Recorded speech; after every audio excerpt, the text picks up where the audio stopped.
Aljazeera International, our voice in the world. This is the English service of Radio Aljazeera International. It's time for the news. A delegation of elected officials and parliamentarians visited Algeria to participate in the National Day of commemorating the 80th anniversary of the massacres of May 8, 1945. A Thursday afternoon, a visit to the National Mujahid Museum in Algiers. The Zionist occupation forces have closed the 6th UN school in occupied East Al-Quds 3 months after the entry into force of a law prohibiting the activities of the UN Relief and Works Agency for Palestine Refugees, UNRWA. And the UN Security Council has demanded an immediate end to the fighting in South Sudan, which has been experiencing a resurgence of violence in recent weeks, in a resolution that renews the UN peacekeeping mission in the country for a further year.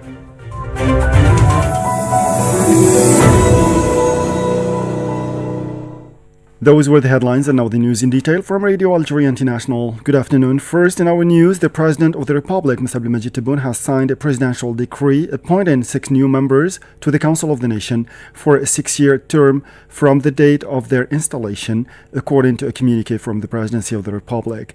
These are Mrs. Dalila Bunjudi and the gentleman Isa Bourakba, Ayash Jabalia, and Bilqasim Bukhari, Lakhdar Al-Habiri, and Haj Bilghouti, according to the same statement.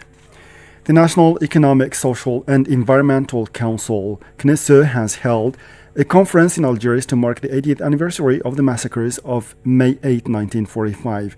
In a speech on this occasion, the President of the Council, Mohamed Bukhari, stressed that the organization of this meeting aims to recall the achievements of the martyrs and freedom fighters who sacrificed themselves for freedom or the freedom and independence of the homeland, stating that the odious massacres of May 8, 1945, perpetrated by the French colonizer against the disarmed and defenseless Algerian people, constituted a decisive turning point in the path of the Algerian national movement towards the recovery of independence. Mohamed Bukhari also underlined that the CNESE remains faithful to the message of the brave martyrs for a strong and united Algeria. And a delegation of elected officials and parliamentarians, or French parliamentarians, who visited Algeria to participate in the National Day of commemoration of the 80th anniversary of the massacres of May 8, 1945, visited the National Mujahid Museum in Algiers. Members of the delegation gathered in memory of the martyrs of the glorious National Liberation War at the Martyrs Sanctuary in Algiers, where they laid a wreath of flowers in front of the commemorative stele before being received at the museum by the Minister of Mujahideen and Right Holders, Al Biga. On this occasion, they received comprehensive explanations of the different stages in the history of Algeria, particularly that of the glorious revolution of the 1st of November 1954, and signed the Golden Book of the museum. In a statement to the APS on the sidelines of the visit, Mrs. Sophie Briant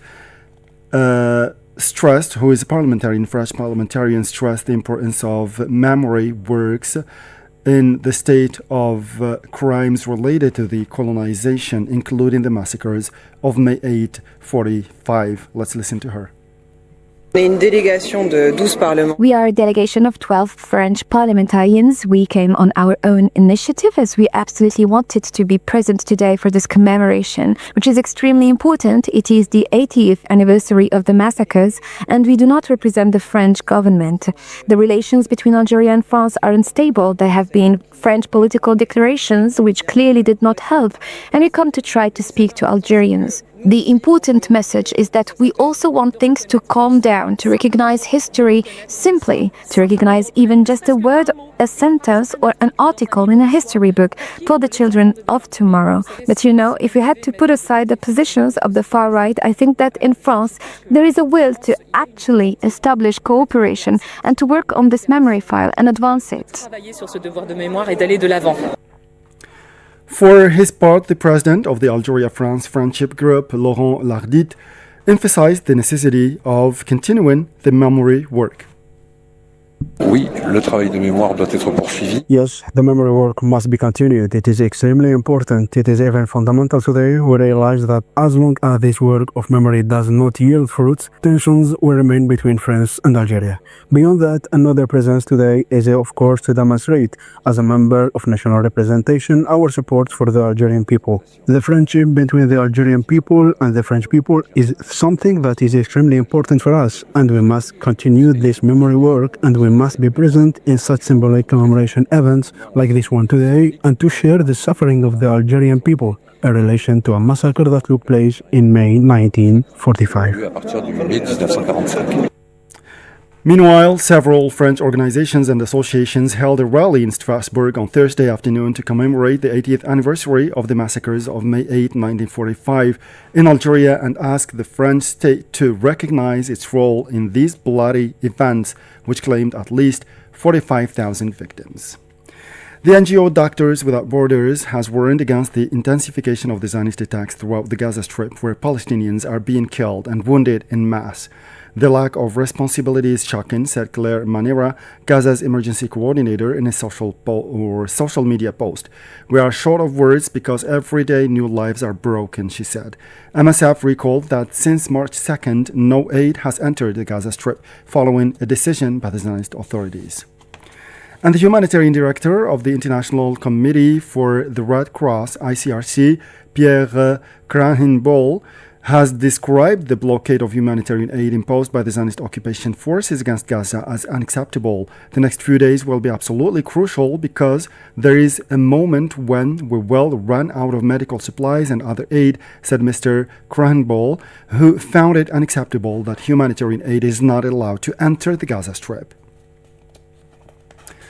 And still in the Middle East, 10 weeks after the start of the total blockade imposed by the Zionist occupation forces on the population of Gaza, more than 3/4 of households in the Palestinian enclave are without water amid deteriorating sanitary conditions. UN agencies warned, fearing the consequences of these shortages on Palestinians, particularly as summer approaches and temperatures rise.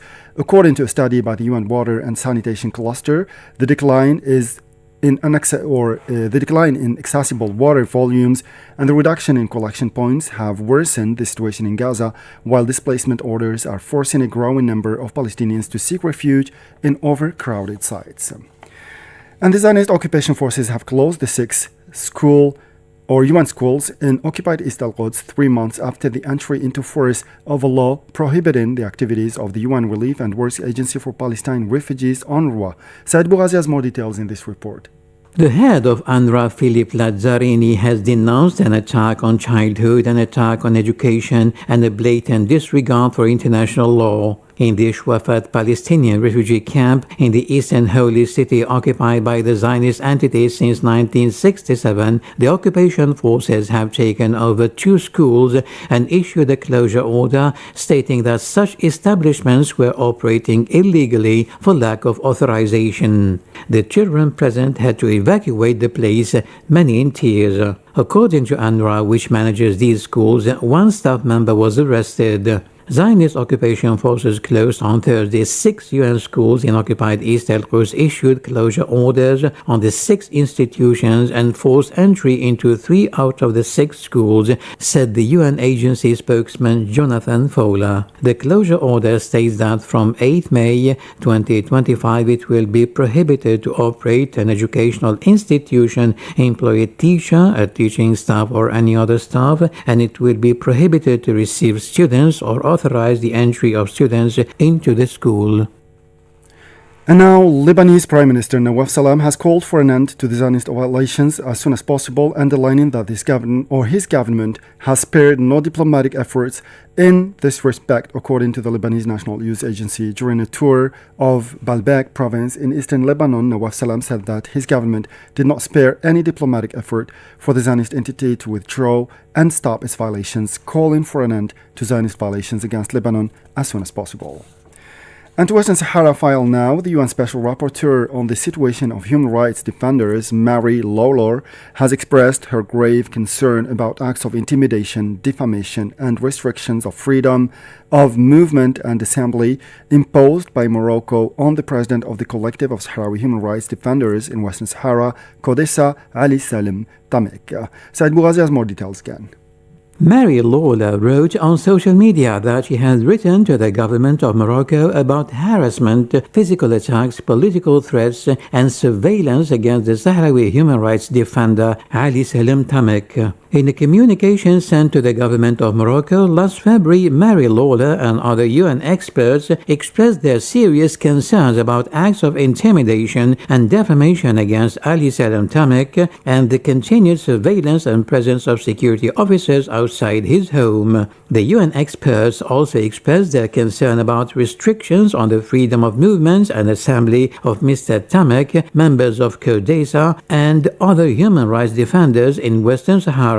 They said they feared that these measures were taken in retaliation for his work on human rights and for his exercise of freedom of expression to denounce alleged human rights violations and inappropriate detention conditions. According to these experts, such acts have a paralyzing and inhibiting effect on civil society and deter others from working in the field of human rights. They stress in this respect that these acts contravene inter alia the standards of the International Covenant on Civil and Political Rights, to which Morocco acceded on 3rd May 1979, particularly Article 19, which guarantees the right to freedom of expression, and Article 21, which guarantees the right to freedom of movement. To Africa now, the UN Security Council has demanded an immediate end to the fighting in South Sudan, which has been experiencing a resurgence of violence in recent weeks, in a resolution that renews the UN peacekeeping mission in the country for a further year. The Council demands that all parties to the conflict and other armed actors to immediately cease fire and fighting and engage in political dialogue, as well as an end to violence against civilians. The details with Saad Bougazi. The resolution, adopted with 12 votes in favor and 3 abstentions, expresses concern about reports of the indiscriminate use of explosive barrels. South Sudan has been plagued for years by insecurity and political instability, but the resumption of fighting in the northern state of Upper Nile between forces allied to President Salva Kiir and those of his rival First Vice President Riek Machar, arrested at the end of March, have raised fears of a new civil war. Against this backdrop, the Council's resolution extends by 1 year until 30th April 2026 the mandate of the peacekeeping mission MINUS, tasked with preventing escalation and a return to civil war. The sailing of 17,000 UN troops and 2,101 police officers has been maintained, but the Council mentions the possibility of making adjustments to troop numbers and tasks depending on the security conditions on the ground and the implementation of priority measures such as the removal of obstacles to the functioning of MINUS and the creation of a favorable climate conducive to the holding of elections. The Council also notes with great concern the delays in implementing the 2018 peace agreement and, in particular, the postponement by 2 years to the end of 2026 of the elections marking the end of the transition. Acting U.S. Ambassador Dorothy Shee went even further in her criticism, saying that it would be irresponsible to provide more for the organization of the elections because of the inaction of the transitional government. And with this, we come to the end of this news bulletin. Time now for weekly programs on tourism in Algeria with my colleague Jamal Silmani and my colleague Hannah Dalil. As for me, I'll meet you again tomorrow. Thank you and stay tuned. Bye-bye.